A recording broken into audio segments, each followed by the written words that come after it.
নমস্কার, আমি শিল্পী। শুভ সকালের সূচনা জানিয়ে আজকের ব্লগটি শুরু করলাম। বাপির ছবি দেখে রোজ দিনের মতো আজকে দিনটি শুরু হচ্ছে আমার। তারপর দেখলাম তারা মায়ের ছবি ও একটি বেবি ফেস আছে, সেটির ছবি দেখে তারপর ফ্রেশ হয়ে আসলাম বাইরের ঘরে, জানালা দরজা খুলতে। এইবার শুরু হলো আমার নিত্যদিনের কাজ। একজন গৃহবধূই জানে সারাদিন সে সংসারে কত কাজ করতে পারে। দিনের শেষে তাও মনে হয় যে কত কাজ বাকি থেকে গেল, কিন্তু কিছু করার নেই। দিন যে 24 ঘন্টাতেই শেষ হয়, তার তো বেশিতেও হয় না, কি আর করা যাবে। সকালে উঠে নিজের কাজ সেরে চলে গেলেন রান্নাঘরে সকলের জন্য রান্না করে নিজের ব্রেকফাস্ট সেরে তৈরি হতে হবে। আজ যে আমার ক্লাস রয়েছে, কিছুক্ষণ পমের সাথে সময় কাটালাম, কারণ ও তো অবলা, ও কিছু বলতে পারে না, কি আর করা যাবে, ওকে তো সময়ই দেওয়া হয় না আমাদের। এই যে দেখুন, এখন ব্যাগ গোছাতে হচ্ছে। প্রত্যেক দিনই ভাবি ক্লাসে যাওয়ার আগের দিন আমি ব্যাগগুলো গুছিয়ে রাখবো, কিন্তু হয় না। ওই যে ল্যাদ বলে একটা যে জিনিস আছে, আমিও ল্যাদ খেতে পছন্দ করি, আর করব নাই বা কেন। নিজের ব্যাগ গোছাতে হয় এইভাবেই আমাকে, তাড়াহুড়োর মধ্যে।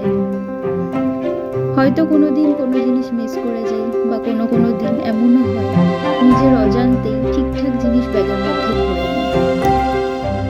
যেদিন করে আমার এই ক্লাস থাকে সেদিন মনে হয় ভোর 5টাতে উঠলেও হয়তো সময় অনেক কম হয়ে যায়। ও, আপনাদের তো বলাই হলো না আমি কোথায় যাচ্ছি। আমি আজ যাচ্ছি নরেন্দ্রপুর রামকৃষ্ণ মিশনে ক্লাস করতে। আমি ওখানকার কাটিং স্টুডেন্ট। তো আমাদের সপ্তাহে 3 দিন ক্লাস থাকে।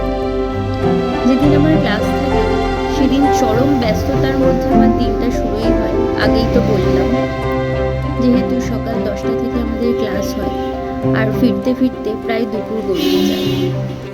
বাড়ির সকলের জন্য রান্না করা, পমকে খেতে দেওয়া, পমের খাবার বানানো, নিজে রেডি হওয়া, নিজের ব্রেকফাস্ট করা, সমস্ত কিছু করেই আমাকে বেরোতে হয়।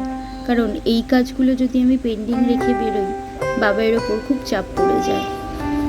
আমার ফিরতে ফিরতে অনেক দেরি হয়ে যায়। ম্যাক্সিমাম দিনই আমি দেখি বাবাই বাড়ি পৌঁছে গেছে। তাই জন্য রান্না যদি করে না বেরোই তো ওর পক্ষে চরম অসুবিধা হয়ে যায়। এইভাবেই রেডি হয়ে আমি দৌড় দিলাম ক্লাসের উদ্দেশ্যে। না, এখন অটো ধরতে হবে বা বাসে ধরতে হবে, তাই জন্যই। রাস্তায় কিছুক্ষণ দাঁড়ানোর পর পেয়ে গেলাম অটো।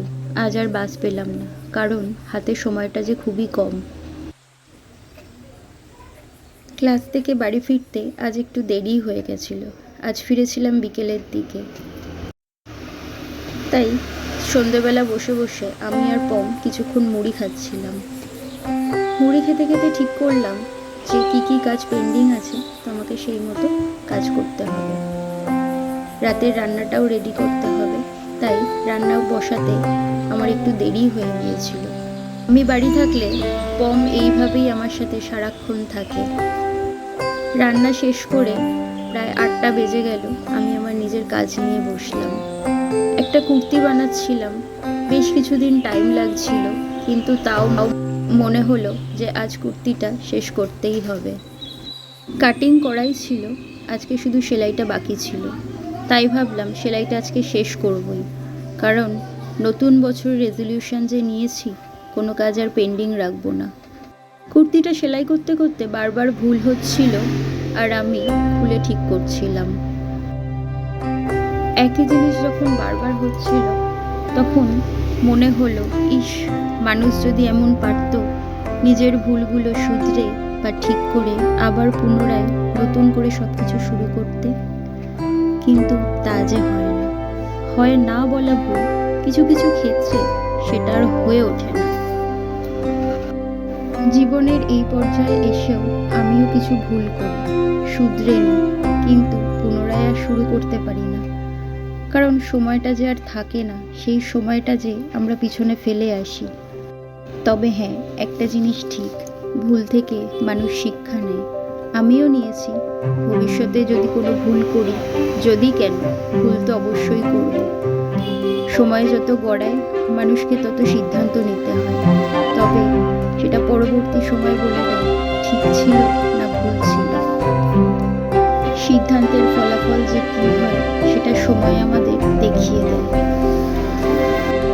আর এই সময়ের সাথে আমাদের তাল মিলিয়ে চলতে হয়, না হলে যে অনেকটা পিছিয়ে পড়তে হয়। ক্রমাগত ভুল করে চলার জন্য আমার এই কুর্তিটা সেলাই করতে অনেকটাই সময় চলে গেল, কিন্তু ভুলটা শুধরে নিয়ে আমি রাত 10টাতে হলেও কুর্তিটা ঠিকঠাক সেলাই করলাম অ্যান্ড প্রপার আউটপুট নিলাম। ঠিক একইভাবে সময় কিন্তু নিজের নিয়মেই এগিয়ে চলে।